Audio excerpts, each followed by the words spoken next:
Geçenlerde Transformers Rise of the Beast'i izledim. Film bana nedense Matrix 4'ü anımsattı. Bunun sebebi belki de 2007 yılında çıkmış ilk filmdeki görsel efektlerin 2023 yılında çıkan yeni filmden daha başarılı olmasıydı. Seri ilk 3 film mükemmel bir şekilde ilerlerken 4. filmden sonra bir şeyler oldu ve serinin ilk 3 filminde tanıdığımız oyuncular yok oldu. Hiçbirinin akıbeti hakkında bize bir şey söylenmezken Ultra Mini şortuyla bir kız ve mucit babası çıktı. Yeni oyuncular ve yeni bir hikaye ile Transformers serisi devam ediyordu. Ama ilk 3 film tartışmasız herkes için apayrı bir yerdeydi. İlk film 2007 yılında Michael Bay yönetmenliğiyle tanıştığımız Transformers'tı. Daha sonra seri Yenilenlerin İntikamı ve Ayın Karanlık Yüzü ile devam etti ve hala da devam ediyor aslında. Ama ilk 3 film kadar iyi mi? İşte bu tartışılır.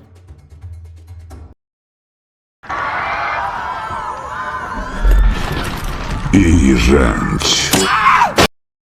Seriden ilk ayrılan Megan Fox'tu. Bunun nedeni Megan'ın bir röportajında Transformers'ın yönetmeni Michael Bay ile çalışmanın tamamen bir kabus olduğundan bahsetmiş olmasıydı. Yapılan açıklamalarda Michael Bay Megan Fox'u kovmuştu. Ya da Megan Fox o kovmadan önce kendisi istifa etmişti. Ya da filmin yapımcısı Steven Spielberg Michael Bay'e Megan'ı kovmasını söylemişti. Yapılan bu türlü açıklamaların sonucunda seride artık Michaela yoktu. Filmde bize bunu nasıl anlatmışlardı? Michaela Sam'i terk etmişti ve Sam daha iyisini bulmuştu. Tabii Sam her ne kadar daha iyisini bulduğunu düşünse de hepimizin gözü Michaela'ya aramıştı. Ayrıca Michaela'nın Sam'i neden terk ettiğine dair somut bir şey de yoktu ortada.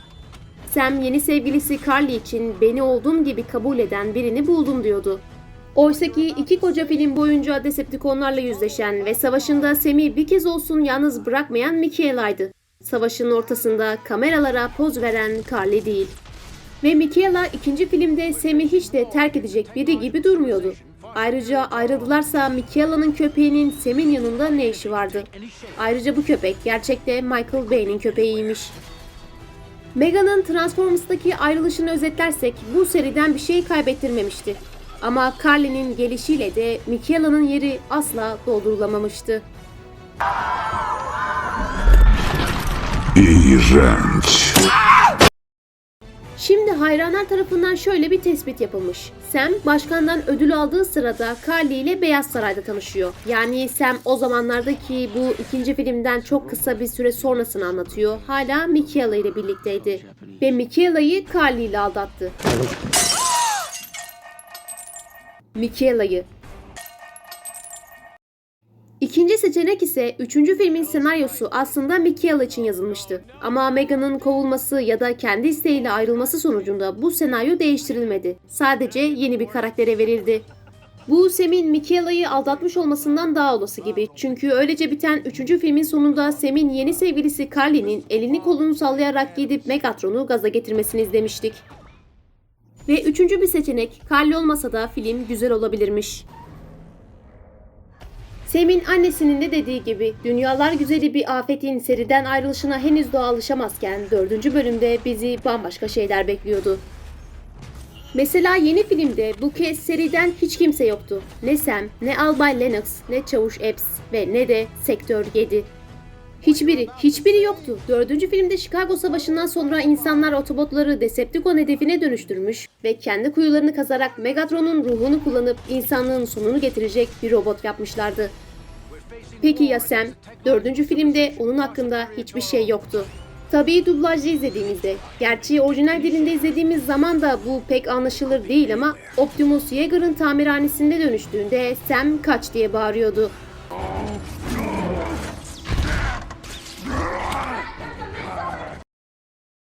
Beşinci filmde ise Sam'in bir fotoğrafıyla Witwick'in soy ağacını gördük. Sam Witwicky, Transformer'ların tarihini koruyan bu soyun bir üyesiymiş. Ve 5. filmde tanıdığımız Vivian bu soyun hayatta kalan son üyesiymiş.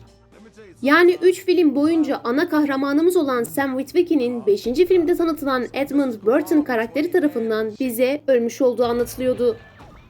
Arka planda Shia LaBeouf, Sam'in hikayesini götürebileceği bir yer olmadığını düşündüğü için seriden ayrılmıştı. Ya da gerçek hayattaki kişiliği yüzünden seriden kovulmuştu.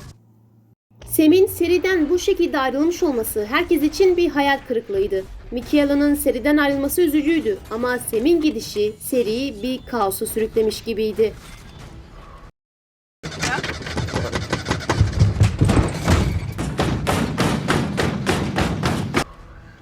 4. filmden sonra acayip bozan seri aslında devam etmeyecekmiş. Serinin yapımcısı Steven Spielberg, Michael Bay'e üçlemeden sonra devam filmi yapma demiş. O yaptı. O yaptı. Aradığınız kişi o, tamam mı? Bu size bir şey hatırlattı mı? Tıpkı Matrix üçlemesi gibi. Lily de Lana'ya devam filmi yapma dedi ama o dinledi mi? Tabii ki de hayır ve olanı görüyoruz. Her neyse, Michael Bay şöyle anlatıyor. Ben de aslında devam filmi yapmayacaktım ama stüdyo benden 4. filmi yapmamı rica etti ve film çok fazla kazandı. Bu son film dedim ama stüdyo yine yalvardı. Transformers filmleri yapmak çok eğlenceli. Michael Bay toplamda 5 Transformers filmi yönetti. Bumblebee ve Transformers başlıklı Rise of the Beast'in ise yapımcılığını üstlendi. Ve Michael Bay'e 3. filmden sonra seriye devam etme diyen Steven Spielberg, maşallah 7 Transformers filminin de yapımcılığını üstlendi. 3. filmin ardından uzun bir süre sonra çıkan ve serinin devamı olan Kayıp Çağ, ilk 3 filmin bir devamı gibi değil de ilk 3 filmden apayrı bir film gibiydi. 5. film 4. filme kıyasla biraz daha iyiydi denebilirdi. Filmde en azından tanıdık yüzler vardı. Albay Lennox ve Sektör 7 gibi. Ve bu adam Transformers'ın başına gelmiş en iyi şeydi. These Decepticons are lethal. But polls show half the world will feel safer with 5. filmden sonra çıkan ve kronolojik sıraya göre seride izlenmesi gereken ilk film olan Bumblebee ise devam filmlerinden biraz olsun sıyrılmış seride parlarken Rise of the Beast çıkıp merhaba dedi. Seri 4. ve 5. filmden daha da kötü bir filmle karşımızdaydı. Üstelik bu kez filmde bizi şaşırtan Iron Man de vardı. Ve biz hala Sam Witwicky'e ne oldu diye düşünürken Rise of the Beast ile Transformers evreni sıfırdan yeniden başlatılmıştı. Ne Optimus Prime Prime'dı ne de film Transformers'a yakışacak bir filmdi. Transformers serisini bu kadar kuvvetlendiren şey karakterler ve hikayeydi. Karakterler bir bilinmezliğe doğru gitmiş ve çoğu kişinin aslında umursamadığı hikaye berbat görsel efektlere dönüşmüştü. Şunu kabul etmek lazımdı sanki, Sam Witwicky karakterinin seriden ayrılması Transformers filmlerini bitirmişti. Bak bu Transformers için sanki güzel bir slogan gibi oldu. Stephen Cable Jr.'ın yönetmenliğinde izlediğimiz Rise of the Beast'i diğer devam filmlerinden hatta onlardan bile ayrı tutan bir şey vardı. Filmin Transformers serisinin yeni bir filmi çıkmış değil de yeni bir bilim kurgu filmi çıkmış Transformers'a benziyor denilebilen bir yapım olmuş olmasıydı. Karakterler ve olay örgüsü ilk 3 filmle kıyaslanmadığında belki iyi olabilirdi. Fakat bu bir Transformers filmiydi. Yanlış hatırlamıyorsak şu 3 harika filmi olan serinin filmi. Üstelik ilk 3 filmi mükemmel bir şekilde yönetmiş fakat 3. filmden sonra acayip bozmuş Michael Bay'nin şöyle bir açıklaması vardı. İlk filmin görsel efektleri berbattı. Ve neredeyse her yeni filminde kalitesini kaybeden serinin yeni filmi Rise of the Beast bu konuda 2007 yılında çıkmış ilk filminin yanına bile yaklaşamıyordu. 2007 yılında çıkan ilk Transformers elinde güzel bir hikayesi olan ve aşırı iyi karakterlere sahip bir filmdi. Keza 2. ve 3. film de öyle. Ayrıca komikti. Özellikle Sam'in çığlıkları.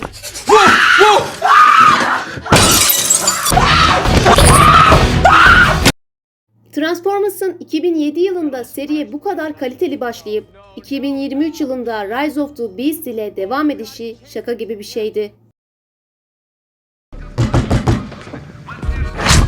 До свидания. That means goodbye.